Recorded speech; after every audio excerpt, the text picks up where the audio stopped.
जय हिंद दोस्तों, आप लोगों का स्वागत है गुलशन गुप्ता एजुकेशनल में। आज आप लोगों को railway NTPC original solve paper कराने वाले हैं, जिसमें आज हम पार्ट 3 कराएंगे दोस्तों, जिसमें हम क्वेश्चन 100 से 150 कराने वाले हैं। जो एनटीपीसी प्रीवियस ईयर क्वेश्चन होगा, जो एक सीट तभी पक्का होगा जो आप लोग वीडियो शुरू से लास्ट तक देखिए वीडियो शुरू करते हैं। 100 तक क्वेश्चन करा दिए थे, आज हम 121 का शुरू करेंगे। उदयन ने मगध की राजधानी किस शहर से हटाकर पाटलिपुत्र स्थानांतरित कर दिया था?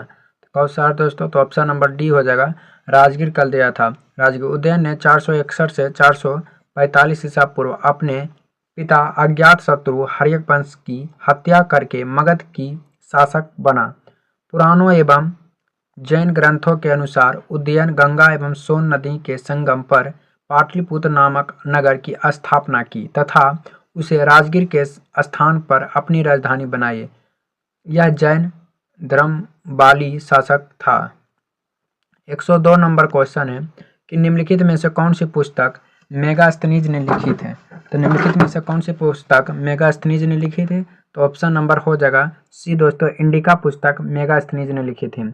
मेगास्थनीज ने चंद्रगुप्त मौर्य के दरबार में आया था। किसके दरबार में? तो चंद्रगुप्त मौर्य के दरबार में आया था। वह सेल्यूकस निकेटर का राजदूत था। चंद्रगुप्त मौर्य के दरबार में आया था कौन? मेगास्थनीज।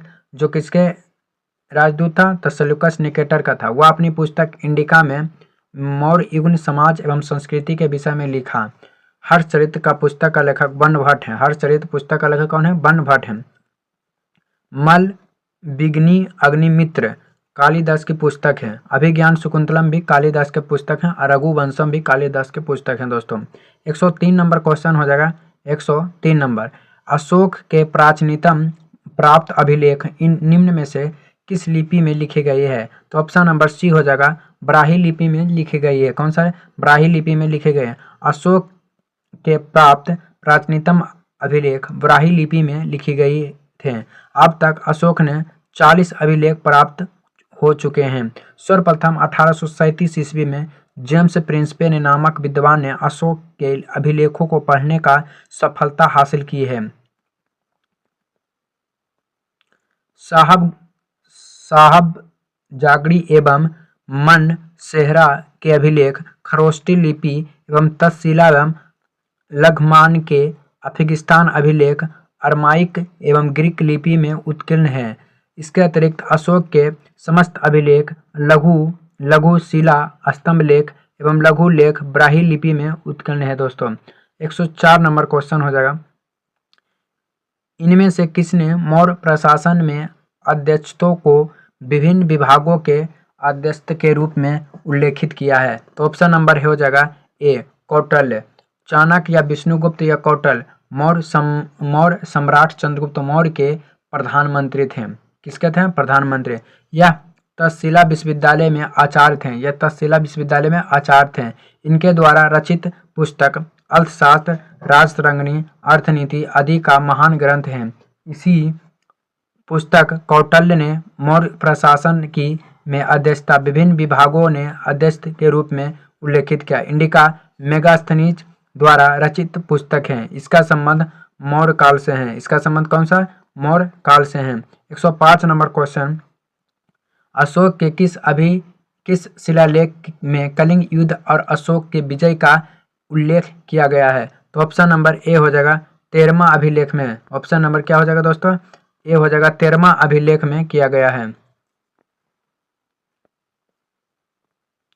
अशोक के 13वें शिलालेख से कलिंग युद्ध के विषय में विस्तृत जानकारी प्राप्त होती है। कलिंग युद्ध में हुए नरसंहार से विचलित होकर अशोक ने युद्ध नीति के सदा त्याग दी। 106 नंबर, सम्राट अशोक किसकी उत्तराधिकारी थे? तो ऑप्शन नंबर हो जाएगा, बिंदुसार का उत्तराधिकारी थे। सम्राट अशोक बिंदुसार के उत्तराधिकारी थे। सुसीम मौर्य शासक बिंदुसार के ज्येष्ठ पुत्र तथा अशोक सौतेले भाई थे। 107 नंबर, अशोक महान से संबंधित है। किससे? तो ऑप्शन नंबर सी, मौर्य वंश से संबंधित है।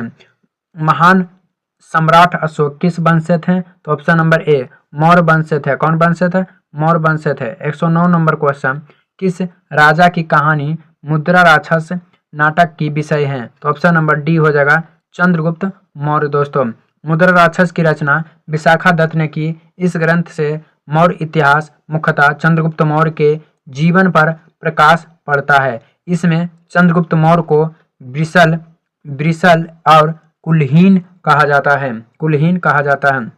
110 नंबर क्वेश्चन, मौर्य वंश को किस वंश ने समाप्त किया? मौर्य वंश को किस वंश ने समाप्त किया? तो ऑप्शन नंबर ए हो जाएगा शुंग वंश ने समाप्त किया था। मौर्य वंश का अंतिम शासक बृहदर्थ था। इसकी हत्या इसके सेनापति पुष्यमित्र शुंग ने 185 ईसा पूर्व में कर दिया और मगध पर शुंग वंश की स्थापना की। इस वंश का शासन उत्तर भारत में 187 ईस्वी ईसा पूर्व से 175 ईसा पूर्व तक यानी 112 वर्ष तक रहा। पुष्यमित्र शुंग इस राजवंश का प्रथम शासक था। दोस्तों, 111 नंबर क्वेश्चन, मौर्य वंश का अंतिम सम्राट कौन था? मौर्य वंश का अंतिम सम्राट कौन था? तो ऑप्शन नंबर हो जाएगा सी, बृहदर्थ था। दोस्तों, कौन था? बृहदर्थ। अगला नंबर 112 नंबर क्वेश्चन, किस मूल भारतीय राजवंश ने अपनी शासकों के चित्र वाले सिक्कों जारी किए थे? तो ऑप्शन नंबर सी हो जाएगा सातवाहन वंश। दोस्तों, ऑप्शन नंबर सी सातवाहन वंश ने किए थे।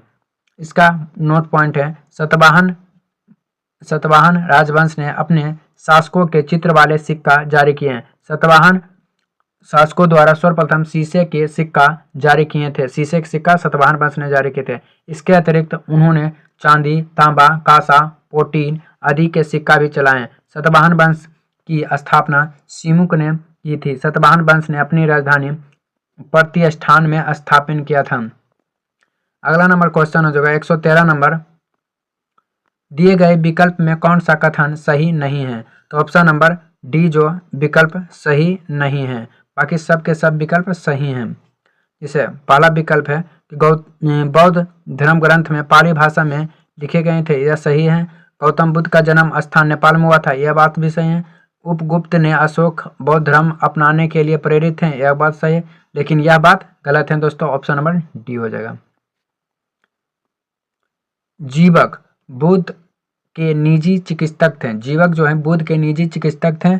चरक गौतम बुद्ध के निजी चिकित्सक नहीं थे, बल्कि कुषाण शासक कनिष्क के राज वैद्य थे। इनके द्वारा रचित चरक संहिता एक प्रसिद्ध आयुर्वेद ग्रंथ है, जबकि बौद्ध धर्म ग्रंथ पाली भाषा में लिखे गए थे। गौतम बुद्ध का जन्म नेपाल लुम्बिनी में हुआ था और उपगुप्त ने अशोक को बौद्ध धर्म अपनाने के लिए प्रेरित किया। यह सभी कथन सत्य हैं। अगला नंबर क्वेश्चन हो जाएगा 114 नंबर, प्रयाग प्रशासित जिसे इलाहाबाद स्तंभ अभिलेख शिलालेख के रूप में भी जाना जाता है, हमें उपलब्धियों के बारे में जानकारी प्रदान करते हैं। तो ऑप्शन नंबर डी हो जाएगा समुद्रगुप्त। दोस्तों, समुद्रगुप्त हो जाएगा। प्रयाग प्रशासित से हमें गुप्त शासक समुद्रगुप्त के बारे में जानकारी मिलती है। यह समुद्रगुप्त के दरबारी कवि हरीश सेन द्वारा रचित है। इसमें उन राज्यों का वर्णन है जिन पर समुद्रगुप्त ने विजय प्राप्त की थी। इसे इलाहाबाद स्तंभ लेख के रूप में भी जाना जाता है। इसे प्रशासक को मूल रूप से कौशाम्बी में अशोक के स्तंभ लेख से उगारा गया है। अकबर के समय जहांगीर से इस अभी इलाहाबाद में स्थापित कराया था। इसे प्रशासनिक भाषा में संस्कृति तथा शैली हैं। इसमें कुल 33 पंक्ति हैं। 115 नंबर क्वेश्चन, हर्षवर्धन निम्नलिखित में से किस वंश से संबंधित था? तो ऑप्शन नंबर ए हो जाएगा पुष्यभूत वंश था। कौन? पुष्यभूत वंश था। सम्राट हर्षवर्धन 606 से 647 ईस्वी उत्तर भारत में 7वीं शताब्दी में शक्तिशाली राज थानेश्वर के पुष्यभूत वंश शासक प्रभाकर वर्धन का पुत्र था। इसने कन्नौज को अपनी राजधानी बनाई तथा सम्राट हर्ष ने रत्नावली, प्रियदर्शिका और नागादशक नामक नाटकों की रचना की। अगला नंबर क्वेश्चन 116 नंबर, रवि कृति का ए होल अभिलेख पुलकेशन द्वितीय की पर विजय के बारे में विस्तार से वर्णन करता है। किससे? तो ऑप्शन नंबर डी हो जाएगा हर्ष से। एहोल शिलालेख रवि कृति द्वारा लिखा गया है, जो पुलकेशन द्वितीय के शासनकाल में एक जैन कवि था। रवि कृति का एहोल शिलालेख पुलकेशन द्वितीय का हर्ष पर विजय के बारे में विस्तार वर्णन किया गया है। अगला नंबर क्वेश्चन हो जाएगा 117 नंबर क्वेश्चन, निम्न में से कौन सा हर्षवर्धन के शासनकाल में भारत आया था? तो ऑप्शन नंबर ए हो जाएगा जुहान जंग, जो हेन संघ था दोस्तों, हेन संघ था। शासनकाल और राजदूत, हर्षवर्धन हेन संघ के शासनकाल में आया था। चंद्रगुप्त द्वितीय फाहियान के शासनकाल में आया था। मोहम्मद बिन तुगलक इबान तूता के शासनकाल में आया था। महमूद गजनबी अलबरूनी के शासनकाल में आया था। अमर बर्मन कुलशेखर मार्को पोलो के शासनकाल में आया था। उस महान व्यक्ति का नाम बताएं जिसने भारत में बीजगणित के क्षेत्र में महत्वपूर्ण योगदान किया। तो ऑप्शन नंबर डी हो जाएगा आर्यभट्ट। क्या हो जाएगा? आंसर में हो जाएगा आर्यभट्ट दोस्तों। आर्यभट्ट प्राचीन भारत के एक महान ज्योतिषविद और गणितज्ञ थे, जिन्होंने बीजगणित के क्षेत्र में महत्वपूर्ण योगदान दिया। आर्यभट्ट का जन्म पटना के कुसुमपुर में हुआ था। चरक जो है महर्षि और आयुर्वेद विशारद थे। और ब्रह्मगुप्त भारतीय गणित थे। ब्राह्मीहिर भारतीय गणित थे दोस्तों। 119 नंबर क्वेश्चन, इनमें से कौन सा राजा हर्षवर्धन के राज कवि थे? तो ऑप्शन नंबर डी हो जाएगा बनभट्ट हो जाएगा। कौन सा? बनभट्ट हो जाएगा। बनभट्ट राज हर्षवर्धन के राज कवि थे। बनभट्ट ने हर्षचरित नामक पुस्तक की रचना की, जिसमें हर्षवर्धन के शासनकाल की जानकारी मिलती है। चीनी यात्री हेनसंग हर्षवर्धन के शासनकाल में भारत आया था। हर्षवर्धन स्वयं साहित्यकार तथा प्रियदर्शी रत्नावली नागानंद की रचना हर्षवर्धन ने किया। 120 नंबर क्वेश्चन, चीनी यात्री हेनसंग किसके शासनकाल में भारत आया था? तो ऑप्शन नंबर सी हो जाएगा हर्षवर्धन के शासनकाल में भारत आया था। कब आया था? तो 629 ईस्वी में चीन से भारत के लिए प्रस्थान हुआ। भारत से 1945 में चले गए। ये 15 वर्ष तक रहे, जो सियुकी नामक प्रसिद्ध में बताए गए हैं। 121 नंबर क्वेश्चन, इनमें से कौन सा हर्षवर्धन के शासनकाल में भारत आया था? तो ऑप्शन नंबर डी हेनसंग दोस्तों। कौन आए थे? हेनसंग आए थे। 122 नंबर क्वेश्चन हो जाएगा, निम्नलिखित में से कौन से चंद्रगुप्त द्वितीय के 9 रत्न में से एक थे? तो ऑप्शन नंबर हो जाएगा ब्राह्मीहिर थे दोस्तों। चंद्रगुप्त द्वितीय को विक्रमशिला के नाम से भी जाना जाता है। इन्होंने 375 से 415 ईस्वी तक शासन किया। गुप्त साम्राज्य का यह समय भारत का स्वर्णिम युग भी कहा जाता है। चंद्रगुप्त ने गुप्त वंश की शुरुआत की। सांची अभिलेख में उन्हें देवराज कहा गया है। चंद्रगुप्त के दरबार में 9 रत्न निवास करते थे, जिनमें से ब्राह्मीहर, धनोत्तर, घाट प्रखार, शंकु, अमर सिंह और बेतल घट और छपनक और बररुचि थे दोस्तों। 123 नंबर, इनमें से किसे भारत का नेपोलियन के नाम से भी जाना जाता है? तो ऑप्शन नंबर बी हो जाएगा समुद्रगुप्त को भारत का नेपोलियन कहा गया है। अगला नंबर क्वेश्चन 124 नंबर, प्राचीन भारतीय इतिहास के सबसे महत्वपूर्ण शासकों में से एक चंद्रगुप्त द्वितीय की पुत्री का नाम क्या है? तो ऑप्शन नंबर डी हो जाएगा प्रभावती गुप्ता हो जाएगा। कौन? प्रभावती गुप्ता हो जाएगा। विक्रमादित्य किस प्रसिद्ध गुप्त शासक का एक अन्य नाम था? तो ऑप्शन नंबर सी हो जाएगा चंद्रगुप्त द्वितीय था। कौन? क्या था? चंद्रगुप्त द्वितीय। सुप्रसिद्ध काव्य मेघदूत इनमें से किसकी कृति हैं? तो ऑप्शन नंबर सी हो जाएगा कालिदास के हैं दोस्तों। क्या हो जाएगा? कालिदास के हैं। अभिज्ञान शकुंतलम भी कालिदास के हैं। अगला नंबर क्वेश्चन हो जाएगा, रघुवंशम बताए थे, रघुवंशम भी कालिदास के। कुमार संभव भी कालिदास के हैं। प्रशासित में किस राजवंश ने शासकों ने अपनी उपलब्धियां लिखी है? तो ऑप्शन नंबर बी हो जाएगा गुप्त वंश में लिखी है। गुप्त वंश में। 128 नंबर, गुप्त साम्राज्य निम्नलिखित में से राजाओं में से कौन अच्छा बीना वादक भी हैं? तो ऑप्शन नंबर समुद्रगुप्त हो जाएगा जो अच्छा बीना वादक हैं। 129 नंबर क्वेश्चन, किस युग के प्राचीन भारत का स्वर्ण युग कहा जाता है? तो ऑप्शन नंबर सी, गुप्त साम्राज्य की चौथी शताब्दी में स्वर्ण युग भी कहा जाता है। अगला पॉइंट 130 नंबर क्वेश्चन, किस काल को भारतीय इतिहास में स्वर्ण युग कहा जाता है? तो ऑप्शन नंबर डी हो जाएगा, गुप्त काल को स्वर्ण युग भी कहा जाता है। 131 नंबर क्वेश्चन हो जाएगा, नालंदा विश्वविद्यालय को विश्व के महान प्राचीन विश्वविद्यालय में से एक तथा महत्वपूर्ण बौद्ध शैक्षणिक उत्कृष्ट केंद्र माना जाता है। इसकी स्थापना किस भारतीय शासक ने किया था? तो ऑप्शन नंबर कुमारगुप्त प्रथम ने कराया था दोस्तों, कुमारगुप्त प्रथम ने कराया था। नालंदा विश्वविद्यालय को विश्व में से महान प्राचीनतम विश्वविद्यालय में से एक महत्वपूर्ण केंद्र माना जाता है। इसकी स्थापना गुप्त वंश के शासक कुमारगुप्त ने 415 से 455 ईसा पूर्व ने बिहार राज्य के नालंदा में कराया गया था। महायान बौद्ध धर्म के इस विश्वविद्यालय में हीनयान बौद्ध के साथ अन्य धर्मों में शिक्षा भी दी जाती थी। हैन संघ ने समय नालंदा विश्वविद्यालय कुलपति शिलभद्रा थे। 1193 ईस्वी में तुर्की सेनापति बख्तियार खिलजी ने नालंदा विश्वविद्यालय को नष्ट किया था। चंद्रगुप्त प्रथम के बाद गुप्त साम्राज्य की बागडोर किसने संभाली थी? तो ऑप्शन नंबर बी, समुद्रगुप्त ने संभाली थी। चंद्रगुप्त के बाद गुप्त साम्राज्य की बागडोर समुद्रगुप्त के संभाली थी। समुद्रगुप्त ने गुप्त वंश के चौथे शासक थे। गुप्त साम्राज्य के वास्तविक संस्थापक कौन थे? तो ऑप्शन नंबर सी हो जाएगा, श्री गुप्त हैं दोस्तों। कौन है? श्री गुप्त हैं। गुप्त वंश का संस्थापक श्री गुप्त थे, जिसने महाराज की उपाधि धारण की। श्री गुप्त के बाद उसका पुत्र घटोत्कच गुप्त वंश का शासक बना। इसके बाद चंद्रगुप्त प्रथम का राजा बना, जो गुप्त वंश का शक्तिशाली शासक था। चंद्रगुप्त प्रथम को ही गुप्त वंश का वास्तविक संस्थापक माना जाता है। 134 गुप्त काल के दौरान चीनी के किस यात्री ने भारत का भ्रमण किया था? तो ऑप्शन नंबर फाहियान ने किया था दोस्तों। कौन? फाहियान ने किया था। 135 नंबर क्वेश्चन, चोल शिलालेख से उल्लेखित गुरुकुल के अनुक्षरण हेतु प्रदान किए गए भूमि को कहा गया है? क्या कहा गया है? तो ऑप्शन नंबर हो जाएगा 135 नंबर का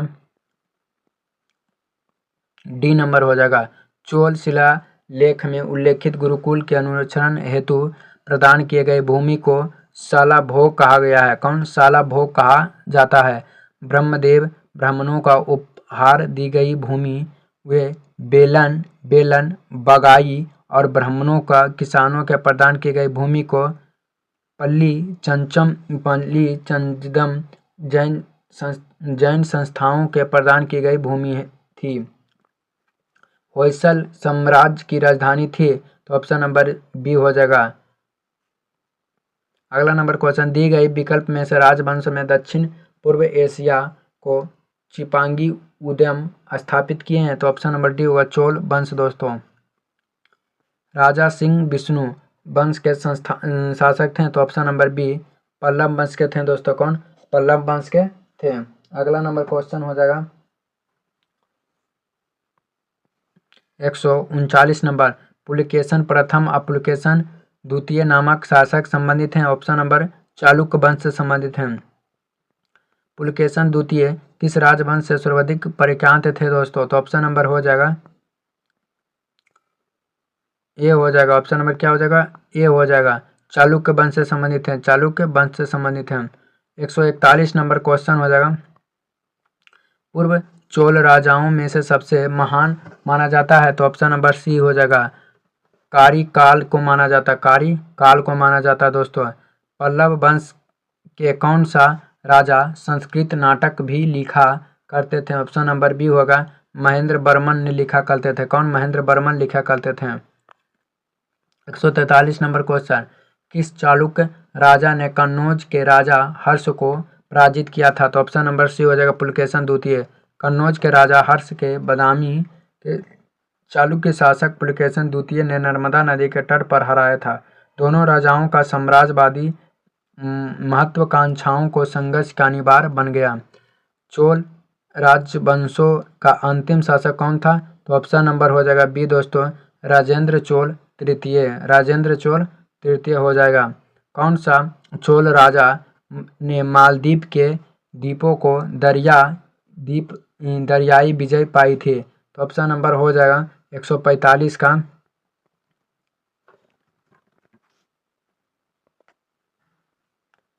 बी हो जाएगा। ऑप्शन नंबर बी हो जाएगा।